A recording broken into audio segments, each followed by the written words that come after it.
నమస్కారం కమరా గారు. నమస్తే అంజిబాబు. రోజా గారి విషయానికి వస్తే ఆడుదాం ఆంధ్ర స్టార్ట్ చేసినట్టున్నారు సిఐడికి సంబంధించినవి. సో దర్యాప్తు అనేది కన్ఫర్మ్డ్గా ఎంత అవినీతి జరిగి ఉండొచ్చండి? అంటే మనకు తెలిసిన లెక్కల ప్రకారమే 100 కోట్ల పై మాట జరిగింది ఆడుదాం ఆంధ్రాలో. 100 కోట్లు జరిగిందా? 100 కోట్ల పై మాట.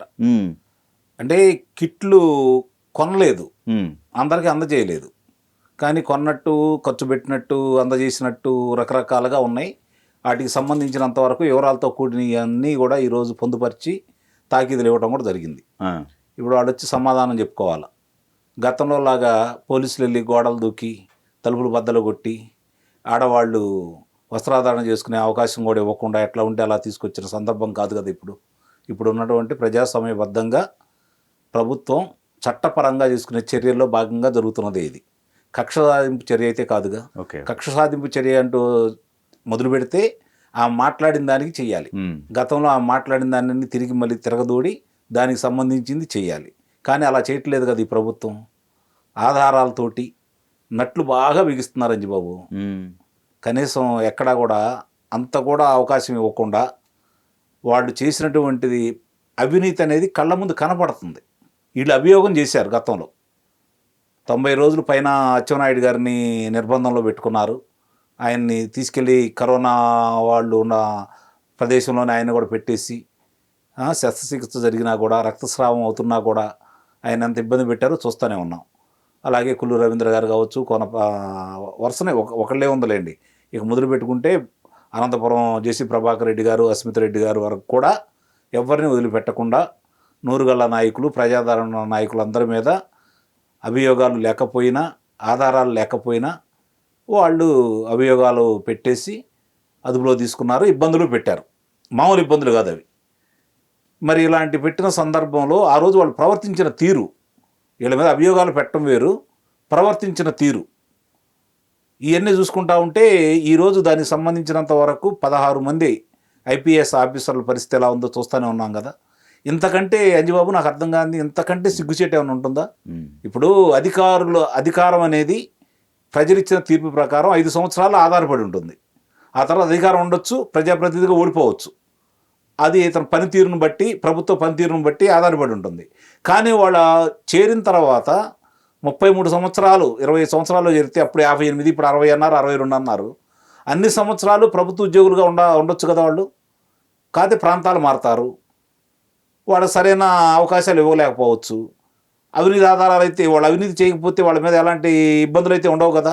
శాఖాపరమైన చర్యలు తీసుకున్నా కూడా నిరూపితం అయితే కావు కదా, సగర్వంగా కూడా ఉండొచ్చు కదా. నిజంగా ఈరోజు వాళ్ళ భార్య పిల్లల పరిస్థితి ఏంటి, లేకపోతే వాళ్ళ కుటుంబ సభ్యుల పరిస్థితి ఏంటి, వాళ్ళ గ్రామాల వాళ్ళ బంధువుల పరిస్థితి ఏంటి ఒకసారి ఆలోచించుకోండి.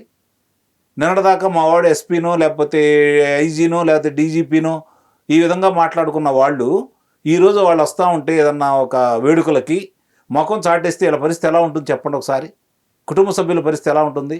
కొన్ని లక్షల మంది పరీక్షలు రాస్తే కొన్ని వేల మంది ఉత్తీర్ణులైతే ఆ కొన్ని వేల మందిలో 10ల సంఖ్యలో కదా వీళ్ళు నియమించబడేది.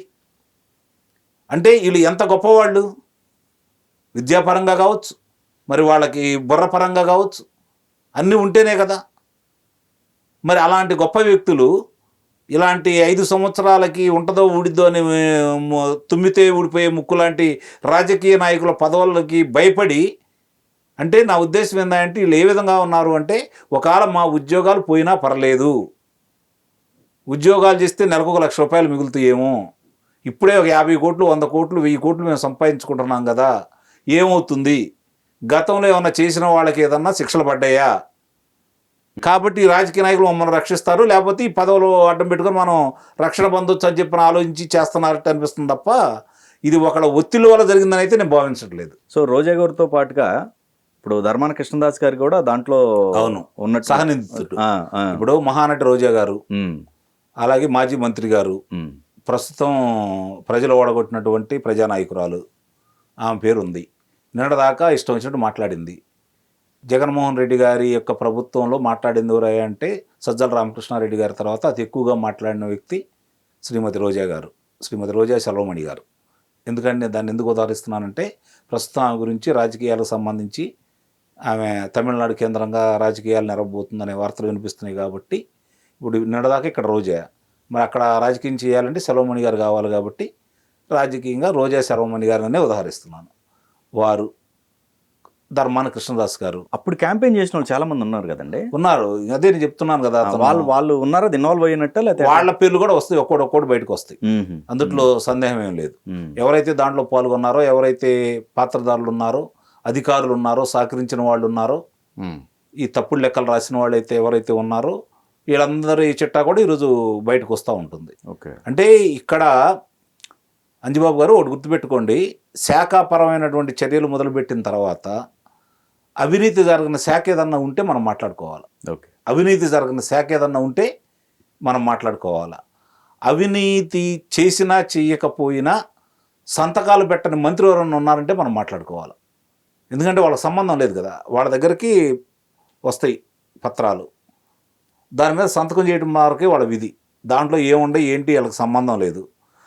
ఈ మాట ఎందుకు అంటున్నానంటే, మొన్న హోంమంత్రిగా బాధ్యతలు స్వీకరించిన తర్వాత ప్రస్తుత హోంమంత్రి గారు అనిత గారు కార్యాలయానికి వెళ్తే బూజు బట్టి అది పాడుబడిన ఇల్లులాగా ఉంది. అది కారణం ఏంటంటే హోంమంత్రి గారు ఆ కార్యాలయానికి సందర్శించలేదు. అంటే వాళ్ళ కార్యాలయాలతో సంబంధం లేదు, శాఖలతో సంబంధం లేదు, సమీక్షలకు సంబంధం లేదు, వాళ్ళు సంతకాలు పెట్టడం మాత్రమే చూసాం. అలాగే మొన్నటిదాకా మనకు తెలియలేదు, ఆయన మాజీ ముఖ్యమంత్రి గారు ఇంట్లోనే వీళ్ళందరూ కూర్చొని సమీక్ష చేసేవారు తప్ప సచివాలయానికి వచ్చి ఆయన చేయలేదని చెప్పి మొన్నటిదాకా మనకు తెలియలేదు. అంటే ఇవన్నీ చేసిన తర్వాత ఇంకా వాళ్ళు ఈరోజు మేము బయటపడతాము, మేమేం చేయలేదని చెప్పుకోవడానికి ఆస్కారం అయితే లేదు కదా. కళ్ళ ముందైతే కనపడతా ఉన్నాయి. ఇది కక్షరాధిం చర్య కాదు. నిన్నటిదాకా కార్యకర్తలు ఆహాకారాలు చేశారు, అలాగే అధినాయకుడు ఆహాకారాలు చేస్తూనే ఉన్నాడు. ఢిల్లీ వెళ్ళాడు, ప్రాంతాలు సందర్శిస్తున్నాడు. ఎప్పుడూ లేనిది 5 సంవత్సరాల్లో ఒక ప్రెస్ మీట్ పెట్టిన వ్యక్తి ఇప్పటికి 4-5 సార్లు ప్రసార మాధ్యమాలతో మాట్లాడాడు, పత్రికా విలేకరులతో మాట్లాడుకుంటూ ఉన్నాడు. జరుగుతూ ఉన్నాయి, మాకు అన్యాయం జరిగిపోతూ ఉంది, ఇక్కడ రాజ్యాంగం వేరేగా నడుస్తూ ఉంది, ఎర్ర పుస్తకం నడుస్తుంది, అంతే తప్ప రాజ్యాంగం, అంబేద్కర్ గారు రాజ్యాంగం నడవట్లేదని చెప్పి చెబుతూ ఉన్నాడు. ఈమె మాట్లాడింది మొన్నటిదాకా రోజా గారు. మరి ఈరోజు అదే రాజ్యాంగం బయటకు వచ్చి తన పని తాను చేసుకుపోతూ ఉంటే వీళ్ళు పెట్టే ఆహాకారాలు, నేను తెలుగుదేశం పార్టీ శ్రేణులకు కానీ, కూటమి నాయకులకు కానీ, కూటమి శ్రేణులకు కానీ నేను చెప్పేది ఏంటంటే, వాళ్ళ ఆహాకారాలు శ్రవణానందంగా ఉన్నాయా లేవా మీకు? మొన్నటిదాకా వాళ్ళ గింకారాలకు మీరు భయపడ్డారు, మీ మీద అభియోగాలు మోపారు, మిమ్మల్ని కారాగారవాసం చేశారు, కొంతమందిని చంపేశారు, చాలా విధ్వంసం సృష్టించారు. అలాంటి వాళ్ళు ఈరోజు బేల పలుకులు పలుకుతూ మమ్మల్ని ఇలా చేస్తున్నారని చెప్పి ఆహాకారాలు చేస్తున్నారు అంటే ఎర్ర పుస్తకం పనిచేస్తుందా లేదా? పని అయితే మొదలుపెట్టింది. మొదటి వికెట్ పడిపోయింది, 2వ వికెట్, 3వ వికెట్ ముందుకు వస్తూ ఉన్నాయి. ఇక జరుగుతూ ఉంటుంది, ఈ నిత్యం జరుగుతూనే ఉంటుంది. మనం చూసుకోవాల్సింది ఏంటంటే, ఇక నుంచి నాకు తెలిసి అంజిబాబు గారు ఒక నెల రోజుల తర్వాత మా మీద కక్ష సాధింపు చర్య అనే మాట మర్చిపోయి, ఈ నెల రోజుల్లో అందరు మంత్రులు, ప్రజాప్రతినిధులు అన్నీ బయటకు వస్తాయి కాబట్టి ఈ మాట మర్చిపోయి న్యాయస్థానాల చుట్టూ, ప్రజల చుట్టూ తిరిగే పరిస్థితి ఇలా దాపురిచ్చిందని అయితే నేను అనుకుంటున్నాను. అప్పుడు మాట్లాడుకోవడానికి ఏమి ఉండదు కదా. ఈలోపు ఒకళ్ళిద్దరికి వాళ్ళకి సంబంధించినవన్నీ ఆధారాలతో సహా చాలా స్పష్టంగా కనపడతానే ఉన్నాయి కదా. దేవాలయం కార్యాలయం మీద దాడి చేసిన వాళ్ళతో సహా ఈరోజు దిక్కు మొక్కు లేక ఆ రోజు దాని మీద వాళ్ళని జనాన్ని పంపించేసి, వాళ్ళ మోకలు పంపించేసి ఎంత విధ్వంసం సృష్టించారో వాళ్ళతో పాటు అందరిని బయటకు తీస్తున్నారు కాబట్టి, న్యాయస్థానాలు కూడా చొక్కెదురైపోతూ ఉంది కాబట్టి, చాలా స్పష్టంగా ఆధారాలు ఉన్నాయి కాబట్టి, ముఖ్యంగా రోజా గారు కావచ్చు, ధర్మాన కృష్ణదాస్ గారు కావచ్చు, లేకపోతే అప్పుడు జరిగిన అవినీతికి సంబంధించినటువంటి శాఖాపరమైనటువంటి మంత్రులు ఎవరైతే ఉన్నారో వాళ్ళందరి మీద ఎర్ర పుస్తకం తన పని తాను మొదలుపెట్టిందని అయితే నేను భావిస్తున్నాను.